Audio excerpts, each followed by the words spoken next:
morning. I hope you're all staying healthy and well. I'm very pleased to announce our acquisition of Blink.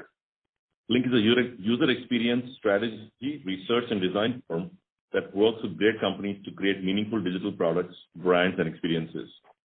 With studios in Austin, Boston, San Diego, San Francisco, and Seattle, Blink brings 2 decades of experience using evidence-driven design process to projects for marquee clients such as Amazon, Google, Microsoft, Facebook, NASA, among other blue-chip names.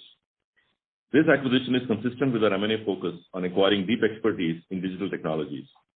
We believe this will serve as a powerful differentiator and value add to Mphasis in assisting clients with their digital transformation journey. Let me introduce to you the 2 co-founders of Blink, Karen and Kelly, before I dive into the details. Karen is the Chief Executive Officer and co-founder of Blink. She's primarily focused on company vision and developing strategies to get there. She has a long history of execution and implementation in combination with innovative big picture thinking. Kelly is the Chief Innovation Officer and co-founder of Blink. He focuses on the future of Blink's tools, services, and methods while also working on projects with unique challenges.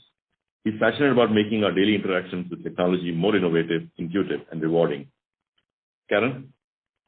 Thanks, Nitin. Hello, everybody, and greetings from Seattle to all of you. Kelly and I are really excited to be here today. We started Blink 21 years ago and have been practicing evidence-driven design for over 2 decades now. We have a world-class research team and state-of-the-art labs in 3 cities. We have conducted thousands of UX research studies and have been involved in the development of hundreds of evidence-driven products and services, including many that you may have used, such as Amazon Alexa, Microsoft Xbox, and the Starbucks mobile app. We work with many of the most admired businesses and organizations in the world. We work with tech. We also work with traditional companies whose industries are being transformed by technology. What all of our clients have in common is a desire to increase their impact through better products, smarter technology, and a relentless focus on the user experience. On this slide here, you'll see some facts pertaining to Blink. Our estimated revenue for 2021 is US $33 to $35 million, CY21. We registered a robust 42% revenue CAGR over CY17 to 20. We are wholly centered in the United States, and we have over 130 high-end digital design and research skilled professionals in our 5 studios. Research and design of hardware and software accounts to the bulk of our revenue, and we have a strong evidence-driven design methodology as a key differentiator. We have a marquee client base, including technology firms such as Microsoft, Amazon, Google, and Facebook, among others, and we have a tenure in those clients of around 10 years. Kelly, I'll hand it over to you to talk more about our services. Thanks, Karen.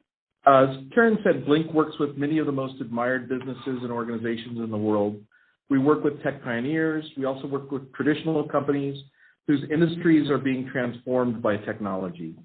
What our clients have in common is a desire to increase their impact through better products, smarter technology, and a relentless focus on user experience. Our goal is to deeply understand our client's customer, knowing their needs, motivation, mental models, context of use, gaps and opportunities allows us to design complex and enterprise systems that truly meet users' needs, market opportunities, streamline back office workflows, reducing friction, provide value and delight customers. Our qualitative one-on-one user research sessions combined with quantitative statistical and survey work are really the backbone of everything that we do at Blink. It really takes the guesswork out of strategy, design, and innovation. Based on qualitative user research, we use human behavior data to inform new and existing products and service strategies that are innovative, useful, and game-changing. We advise companies not only how to build their products, but what to build through user research, user-centered design workshops, and product and visiting projects. We help develop product strategy and define the overall user experience throughout a complex system, starting with system-level workflow design through to specific behaviors of every single user interaction, click, and pixel. Interaction design, motion design, interface design, and visual design are the 4 main disciplines used to create final digital product. We've been practicing evidence-driven design for more than 20 years. We have a world-class research team with state-of-the-art labs in 3 cities. We've conducted thousands of UX studies and been involved in the development of hundreds of evidence-driven products and services. Nitin, back to you, please. Thank you, Karen and Kelly. Let me talk about the strategic rationale. And this acquisition aligns with our strategy to be a trusted partner to our clients in the digital transformation journey. We articulate our strategic rationale as follows. Firstly, it's a capability acquisition leading to a total addressable market or TAM expansion. This helps significantly expand our TAM by helping us shift left to the forefront of customer experience and in alignment with our front-to-back transformation model. It establishes us in the faster-growing segments of digital tech such as research, design, and strategy, and opens up access to new decision makers in client firms such as product and technology leaders. We have the ability to take client product from research to implementation. Secondly, this helps us create high currency opportunities in Mphasis' existing client base. It significantly strengthens our experience competencies, which would help us move upstream in the digital footprint of our existing clients. Our BFSI and high-tech verticals will get significant uplift from this acquired capability. Third, access to Blink's marquee client base is a significant growth potential by leveraging our proven strategic account model to this client base. Finally, this is a leadership accretive acquisition with Blink's strong and tenured leadership accruing to us. We retain the 2 founders and the leadership team with average experience of over 20 years. This will significantly expand our design and business leadership across the company. With Blink, we will be able to shift left and engage with clients meaningfully early on in their digital journey, in a way moving upstream by addressing the strategy, research, and design needs of customers. Our use cases here in the upstream phase are more consultative in nature, revolving around strategy, marketing, customer management, and employee management. Boosting our capability in the significant influence market with our acquired upstream capabilities by Blink will serve as a differentiating beachhead, while we see meaningful scope for playing in larger full-stack digital transformation-based contracts using our tribe teams and the account mining methodologies. If you look at the design and experience capabilities that are important to us in the multiple deal types, consulting UX capabilities will effectively give our experienced tribe a much-needed boost and reinforce following this acquisition. Equally importantly, this opens avenues for significant other engagements that our other tribes can more closely get involved with. Strengthens our ability to offer integrated deal offerings across think, design, build, and manage phases of the digital transformation journey, as discussed in the prior slide. For example, in the platform as a service tribe, Blink adds value and credentials in areas such as journey design, platform design, and usability testing. Areas listed here on this slide will benefit from Blink's acquisition, almost account for 70% of our FY21 pipeline. It also reinforces our 4-pillar strategy to drive sustainable and scalable growth. Fits in quite nicely with our institutionalizable, scalable, and helps us further multiple strategic objectives of acquiring differentiated capability, a new marquee client base, and business accretive leadership group. A quick reiteration of facts. Blink has grown 42% CAGR over CY 17 to 20. Estimated CY 21 revenue is $33 to 35 million. It has strong research, design, and strategy skills and has built up an enviable blue chip client base. We bring on board over 130 highly skilled digital tech designers and research professionals and 5 design studios. Notably, being on-site centric, Blink's gross margins are significantly higher, reflecting quality of revenue. We expect this acquisition to impact EBIT margins by about 100 bps over the next 2 years due to target-based retention incentives and amortization expenses. We expect the EBIT margins to normalize after that. Over time, we expect accelerated revenue growth from this acquisition with synergies accruing from multiple levers, namely, Mphasis integrating and selling Blink's capabilities to its core client base. Second, cross-selling Mphasis capabilities into Blink's blue chip client base. And lastly, joint sales and GTM motions targeted at net new clients. The base case realization of these synergy threads represents multiplier revenue scenario opportunity from the current revenue base. To sum up, Blink aligns with our M&A philosophy of targeting assets with deep, differentiated digital expertise, following on from our prior acquisitions of Stelligent and Datalytics. I warmly welcome Blink, its leadership, and employees to the Mphasis family. With this, we'll open up the floor for Q&A. Operator. Thank you very much. We'll now begin the question and answer session. Anyone who wishes to ask a question may press star and 1 on their touchtone telephone. If you wish to remove yourself from the question queue, you may press star and 2. Participants are requested to use handsets while asking a question. Ladies and gentlemen, we'll wait for a moment while the question queue assembles. Participants, you may press star and 1 to ask a question.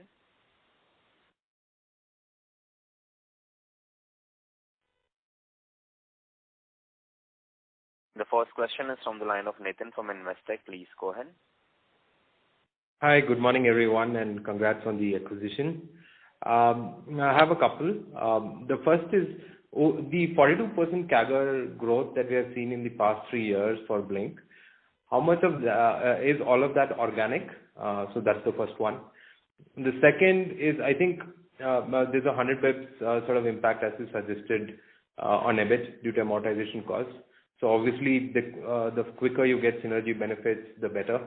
So just wanted your thoughts in terms of your confidence on how quickly those synergy benefits can sort of play through. What are sort of low-hanging fruits there in terms of being able to accrue those synergy benefits? And what are you more bullish about? Is it more on the high-tech space or the BFSI space in terms of the clientele that Blink brings across? Thanks. So Nitin, I think on the first question, the growth rate is inclusive of 2 small acquisitions done that were essentially on the design side because Blink came from the research side of the house. Having said that, I think the growth, even on an organic basis, has been fairly strong. We won't break it out in terms of what the numbers were, but it's fairly strong growth as reflected in the quality of clients and the tenure that the company has had with these customers. On the second question around the 100 bps impact, it is not so much an impact around margin dilution, but more an issue of the amort and one-time costs that we are taking for the transaction, as well as retention costs. We could technically have taken the retention away from the P&L and moved it into the cost of acquisition, but I think it's important, given that very large part of the acquisition thesis is talent, it's important to create a retention thesis with alongside the cost of acquisition. Manish, you want to take a stab at the rest of the margin discussion? Yes, Nitin. So, on a standalone basis, the business actually is, gross margin accretive significantly compared to Mphasis gross margin. And even at EBIT level and EBITDA level, it is actually better, if not, significantly better compared to similar business of Mphasis. Despite, the fact that typically on a small business, you would expect the SG&A percentage to be higher given, one, it is on-site centric, or rather completely on-site.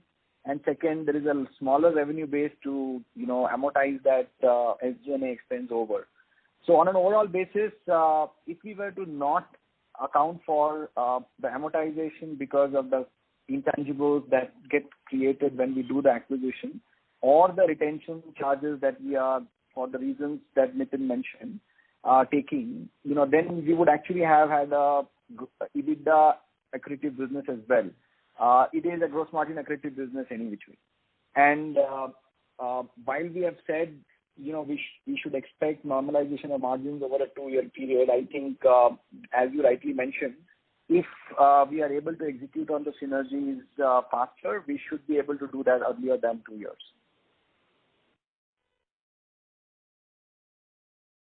Sure. And I think the other question was which sort of segment are you more bullish about in terms of synergies? Is it high-tech or is it BFSI? And just one follow-up was how much should we bake in as amortization versus retention hitting that 100 bps sort of EBIT dilution? And would some of the retention be upfronted, which is more near-term, and later on it should sort of taper down going into next year? So I can take the margin question first, Nitin.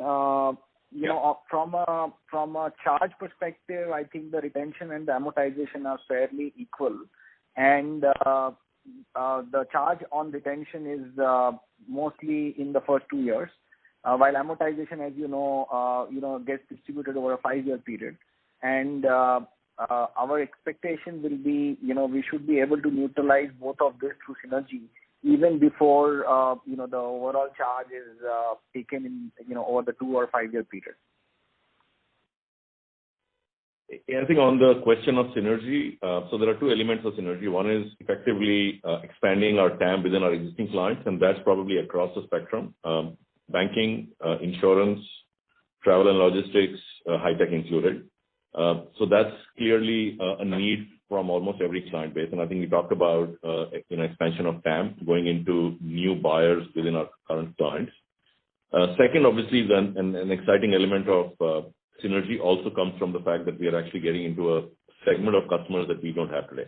So I think it's both elements, and that will probably more likely to get accounted in our high tech segment. But there are other non-high tech clients in the Blink customer base also. Some retail, some consumer. So I think it's a combination of both of those elements. Sure, that's helpful. Thank you, Nitin. Thank you, Manish. Thank you. Thank you. Thank you. The next question is from the line of Mukul Garg from Motilal Oswal Financial Services. Please go ahead. Yeah, thanks. Nitin, congrats. Very interesting acquisition. 2 questions from my side. First, again, on the synergies, while we do understand that, cross-sell synergies are very evident here, but if you can just help us understand, is there a low-hanging fruit in terms of deeper penetration by Blink into the user experience market, assuming that that's the, bulk of their revenues? Is scale something which can really help them, speed up the growth over next 2 years?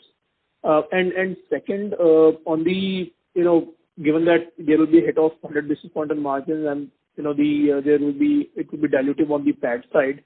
Is this something which you guys, given that you are estimating or expecting growth to speed up, believe that can neutralize by FY23?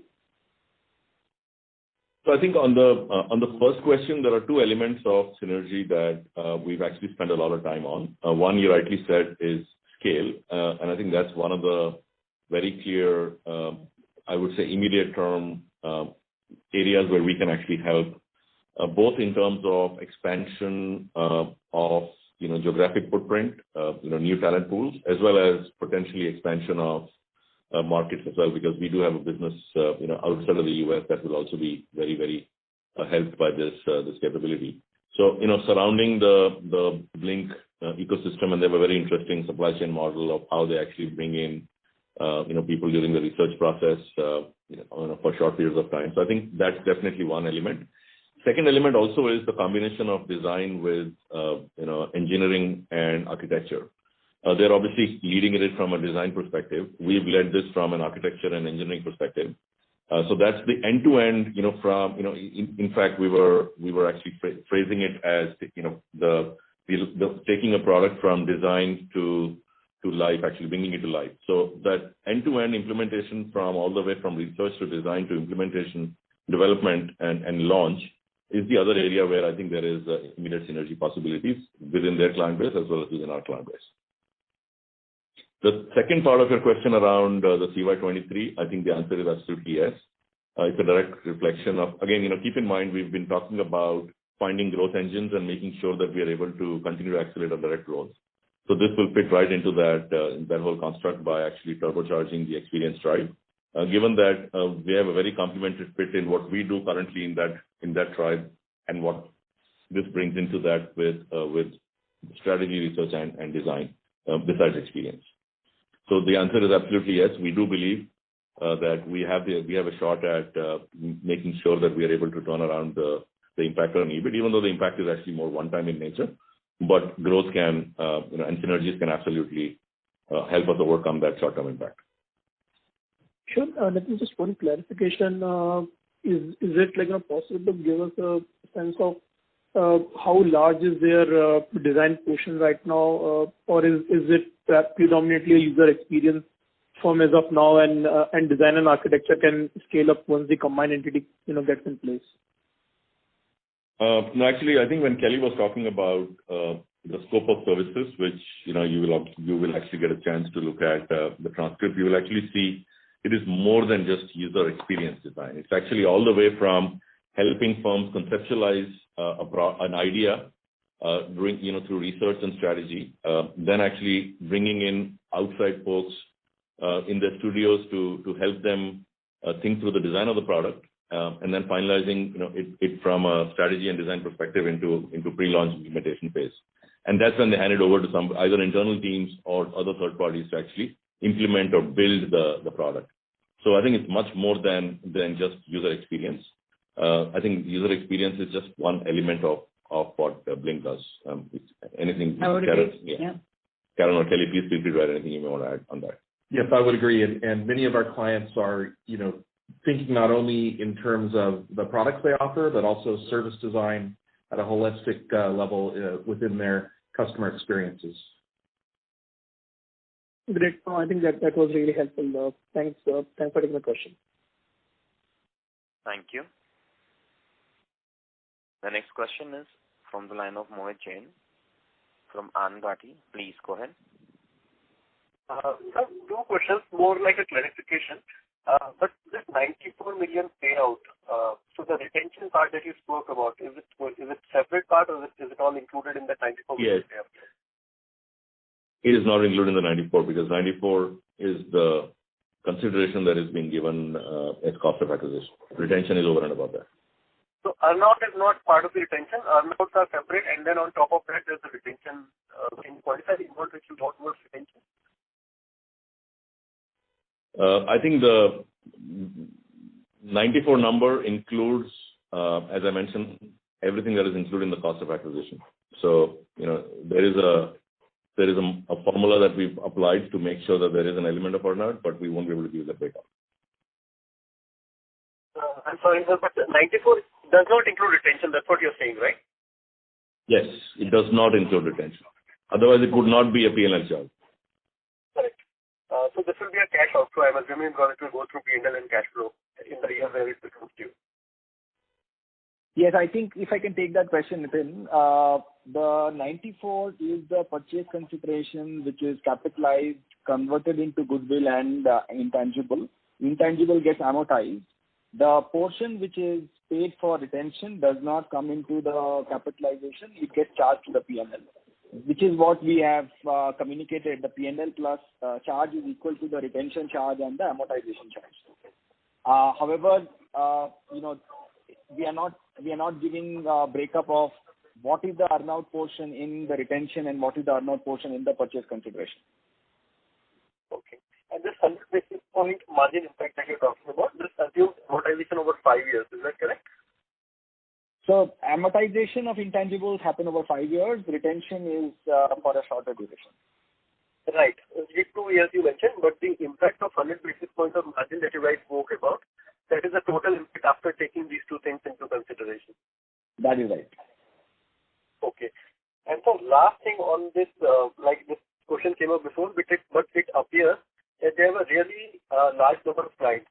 So if you could help us understand broadly, and you also spoke about 10-year relationship with the existing clients.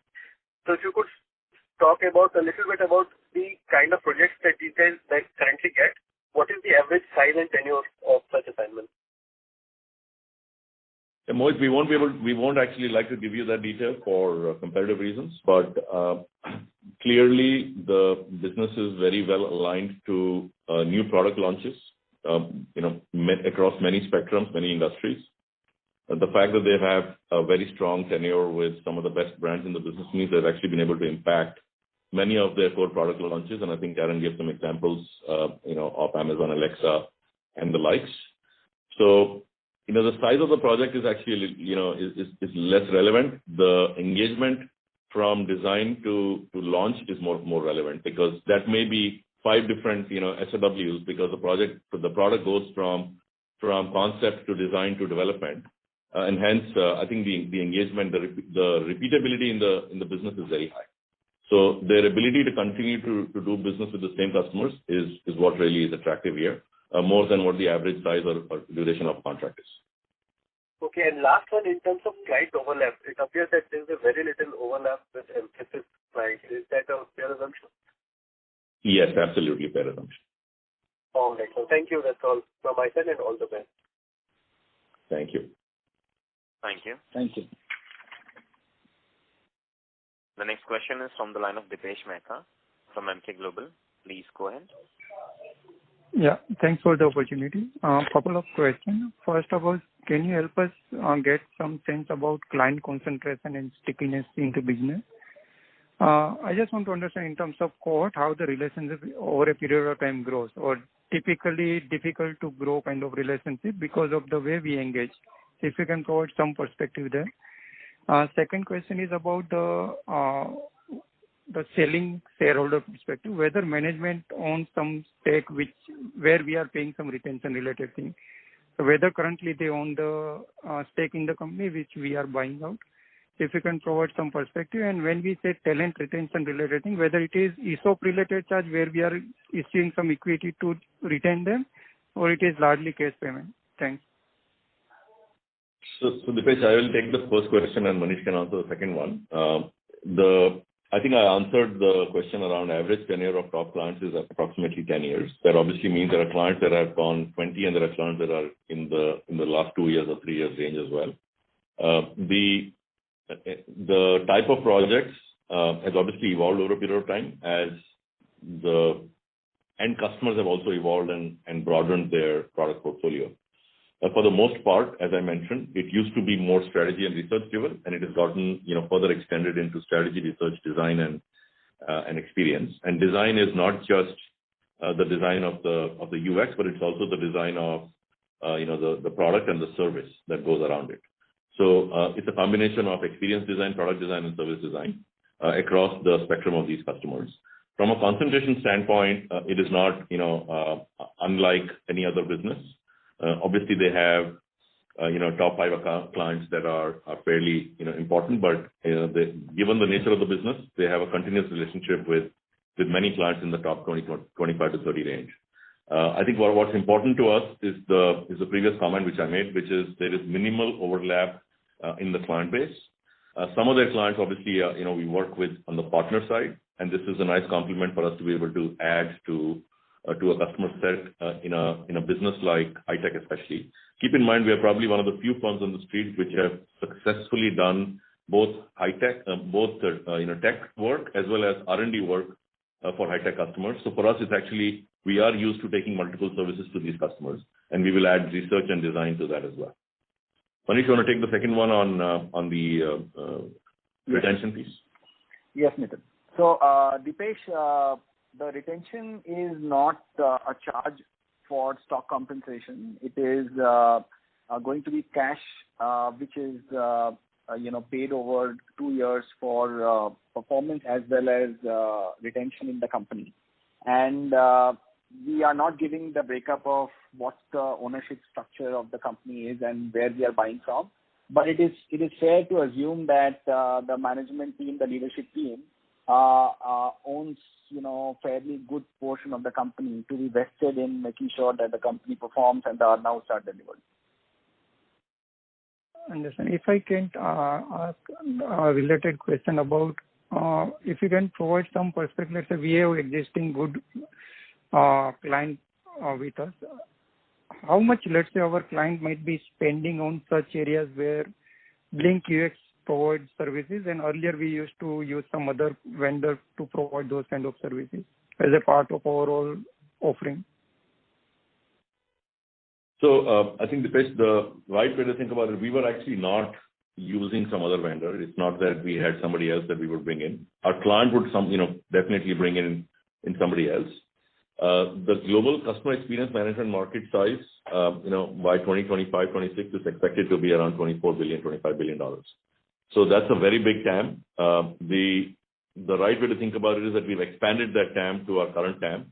That market is growing at about 25 to 30% year over year, especially in the last 12 to 18 months, and the growth has accelerated. So this is really playing in a high growth market with world-class competency, expanding our capabilities, augmenting them to the experience tribe, and of course taking it back to our client base where we actually now have new profit pools to go win business in. Understand. Thank you. Thank you. The next question is from the line of Sandeep Shah from Equirus Securities. Please go ahead. Yeah, thanks. Thanks for the opportunity and congrats for a good acquisition. Can you throw some light in terms of the industry split of the Blink and percentage revenue which may be coming from a born digital new generation companies versus traditional companies? I would say 95% of the revenue is actually mostly from born digital companies. There is a small percentage of revenues from other players in consumer and telecom, but bulk of the revenue is from the brands that you saw on the list that we had in the deck. Okay. So their exposure to BFSI is not very big. So it's largely high-tech consumer tech. Correct. It's been an aspirational market for Blink, and I think with this partnership, we can obviously very quickly enable synergies there. Okay. I'm just curious to know, being founded in 2000, looking at the likely run rate of 33, 35, the scale-up does not seem that high in the last 2 decades. So is it the nature of the business more project-based actually? So what are the reasons? Again, I think you have to think about how the business has evolved. You are now focused on experience and design in everything you do, but that is 2021. That wasn't the market in 2020. I think it was a very focused, research-driven business that would actually bring in, think of this as a new age, market research firm that would actually bring in, groups of people into their studios and help, these digital native companies start thinking about product launches. That has evolved over a period of time. And I think the real scalability and the real, chunk of spend actually used to happen in engineering and development work, which I think both Karen and Kelly decided to stay away from because they wanted to maintain their market leading, purity of thought when it came to design, a research strategy, and then they added design to that a few years ago.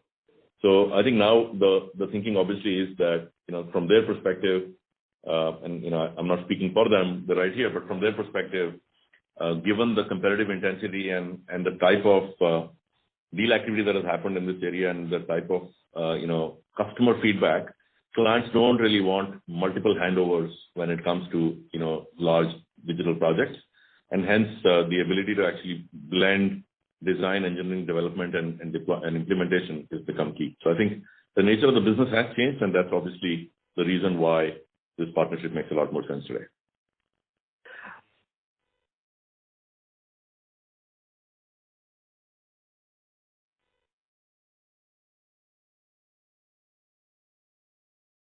Sandeep, may I request you to unmute your line from your side and go ahead? Sandeep, shall you have any follow-up question? I think we lost him. Go to the next question. The next participant. The next question is from the line of Abhishek S. from InCred Capital. Please go ahead. Yeah, hi. Thanks for the opportunity. 2 questions. One for the co-founder. Now definitely this looks like a great acquisition for Mphasis.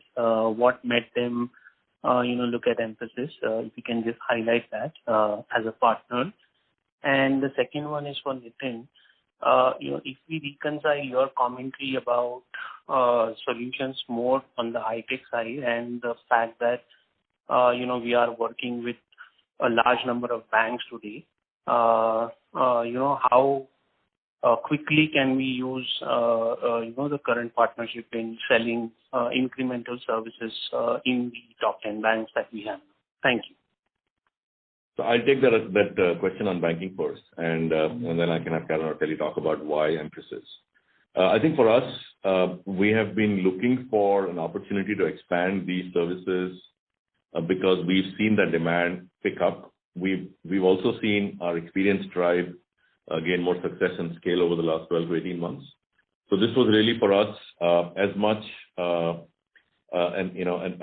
forward-looking, proactive move as it was purely to meet the current demand we have. So I think we should be able to create a synergy in fairly short order. Hopefully, in the next quarter or 2, we should actually be able to expand on this. And the plan is exactly that through our integration plan and our go-to-market integration starting first week of October. In terms of the other segments, of course, we are equally excited about the opportunity on the high-tech side, as I mentioned, but that will probably be a slightly more longer tail, reverse integration type of thinking, which will probably go into FY 2020 later part of 22 and early part of FY23. So both of those are very much part of the thesis, and we expect them to actually be able to play a role in short to medium term. Karen? Yeah, sure. So we've been looking for quite some time for a partner to be able to take our strategy and design through to launch. And we're looking for innovative, high-quality engineering that could really, work seamlessly with our research and design team. So there was no question when we met Mphasis that it was going to be a perfect match. So I just add to that great alignment with target customer verticals as well. That's helpful. And just a follow-up to, Nitin. So, you've been highlighting that high-tech run rate is now reaching almost $100 million. And you also commented that now the high-tech growth is more of a few quarters down the line phenomenon. So, should we expect a significant chunk, of growth rate coming in 23 for high-tech, or, the organic business is doing still, kind of... No, organic is when I talked about the growth in high-tech, I was talking about the customers that we are acquiring. I think that will probably be, given the size of these customers, that's probably a slightly more intense effort than plugging this into our existing client base, so to speak. But our current high-tech business is fairly, on a organic basis doing well. No change to that. Thank you for taking my question and best wishes. Thank you. Thank you. The next question is from the line of Vimal Gohil from Union Asset Management. Please go ahead. Yeah, thanks for the opportunity. My question on synergy has been answered. Just one data point. If I heard you right, the 100 basis point impact that the company is expecting over the next couple of years is equally sort of divided into the retention and amortization, right? That's right, Hemant. Yeah, and if you just would you be able to quantify the total retention amount that we could see, and when will that get reflected? Will it be in Q2 itself, or how will it be distributed? No, Hemant, we won't be able to give you a quantification of that. However, this is more a directional thing that we have shared. Yeah, I think keep in mind that Manish already gave you the breakup that the amortization is over 5 and the retention is over 2. So that itself will give you a sense of when this impact will anyway start getting diluted. So I think through synergies and other operating levers, we will definitely want to make it up sooner than 2 years. Fair enough. Thank you so much for the opportunity. All the best. Thank you. Thank you. The next question is from the line of Sulabh from Morgan Stanley. Please go ahead. Hi. Thanks for taking my question. My first question is around the retention that we are planning to pay out. So just wanted to understand if there is any sort of a lock-in period that is embedded here for the talent that we are paying this retention to, and how do we plan to retain if there is not? Sulabh, I think good, Manish. Yeah. So typically we are, as Nitin mentioned earlier, from the strategic rationale, one of the key objectives for us is capability, which is what we have been talking about as our key axis for M&A, and that's what we have been doing in the past also. And that means, performance and retention of talent becomes critical. So the retention structures will ensure that we have the talent that we are, acquiring stay with us as well as, perform. So both of those metrics will be considered when we look at the payout of retention. So just for clarification, so that means there is no sort of a lock-in period for the employees that you're paying the retention to. It's basis as and when they retain till the end of the year, then you pay the retention period out. No, the meaning of retention is that they get paid if they stay, right? So that would effectively be the lock-in period. Sure. And just one more clarification on the earlier comment made on amortization and retention being equal. Is that on an annual basis, or a 2-year impact of retention is equal to the 5-year impact on amortization? No, I think the dilution that we are expecting is fairly distributed between retention and amortization. And, amortization anyway is intangible. It won't impact the EBITDA. So, as you see our financials, you will be able to make out the difference. Sure. And then other bit is for Nitin, that, how do we plan to continue this entity over a longer term, and the way we would approach our go-to-market strategy, how would that pan out, with the combined business? Any color if you could provide that? Yeah, I think there is a fairly well-detailed post-merger integration plan that will keep the entity separate, have its own independent identity. You've seen the element of that brand in the presentation. It's definitely going to represent both brands, but given the nature of the work and the positioning of the company, I think we are keeping their distinctiveness alive. We also want to make sure that we create what we are calling connective tissue, which are points of integration across 3 different fronts. One obviously is the competency front, so the experience drive extension, and I think in a number of ways this will really boost and turbocharge our experience business, given the additional elements of design, research and strategy that are coming in. Second, there is a GTM extension. GTM extension has 2 parts to it. One is offerings taken to our existing customers, and the other is expanding the footprint within the customers that we are acquiring through Blink. And those are the 2 things I talked about in the last few minutes.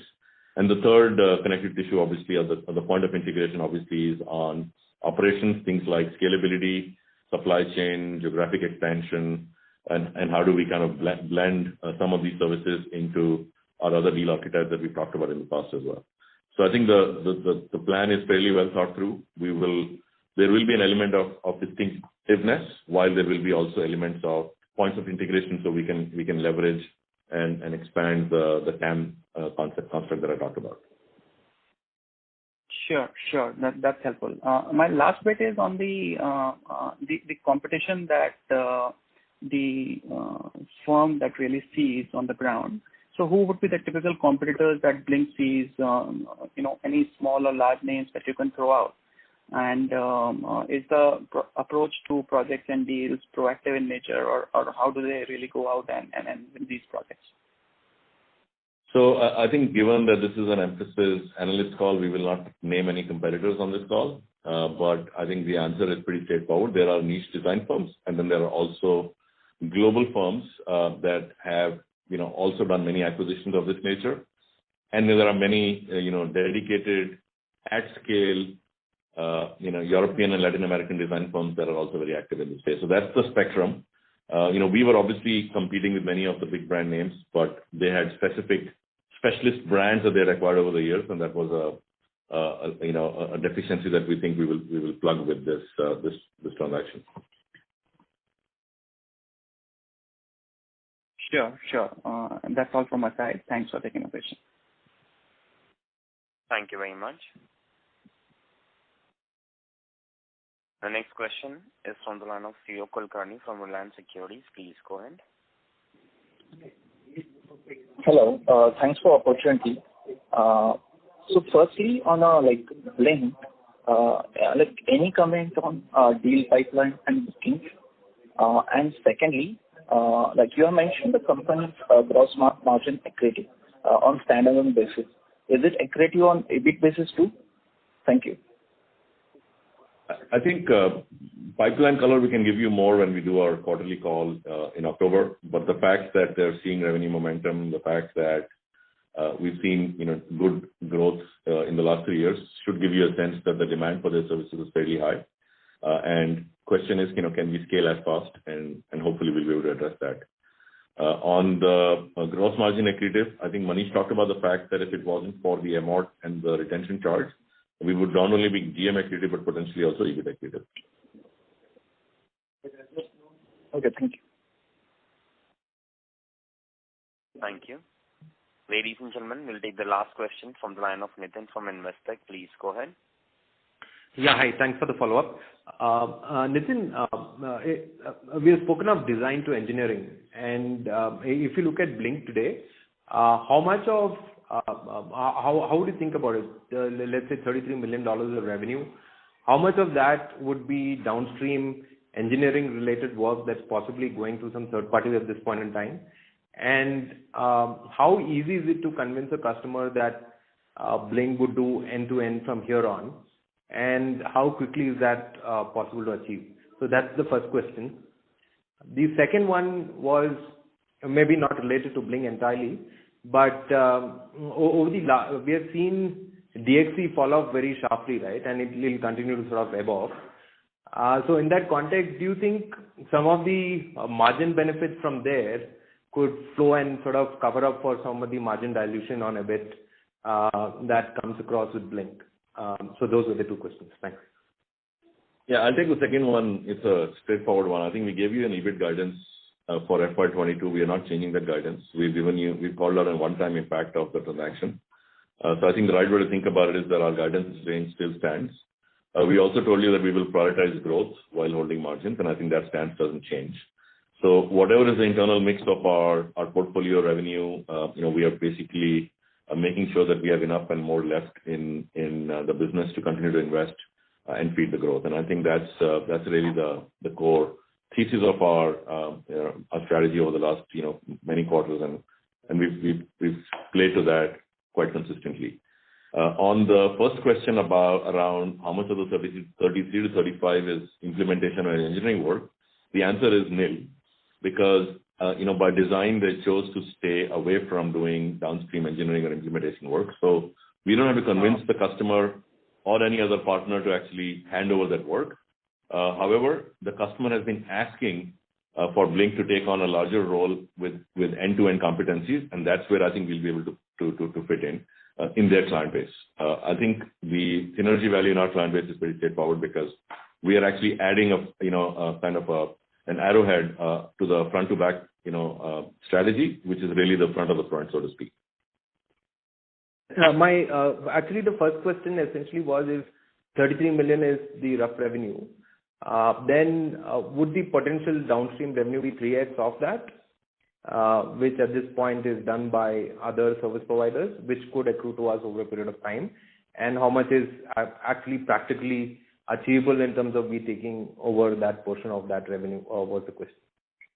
Yes, so I think, Nitin, again, it depends on if you think about some of the projects in some of the customers, the downstream revenue could be 10x, even more, because those are very large, long tail, implementation programs. I mean, examples of some of those projects that Karen gave should give you a sense that wasn't a one-time thing, but actually continues to build and develop. So I think the downstream, implementation, all the way from build, implement, and run and manage, is actually a very, very large component. And the thesis is based on the fact that we can append that. But keep in mind, we are actually the thing that actually is also very exciting besides the downstream implementation thesis is the fact that in our existing client base, and we have some marquee clients, 7 of them are over 50 million, 4 of them are over 100 million. We actually can take this Monday morning. Sure, that's helpful. Thanks, Sitan, and all the very best. Thank you. Thank you. We'll take the last question from the line of Sandeep Shah from Equirus Securities. Please go ahead. Yeah, hi. Thanks for the opportunity. Apologies, last time my line got disconnected.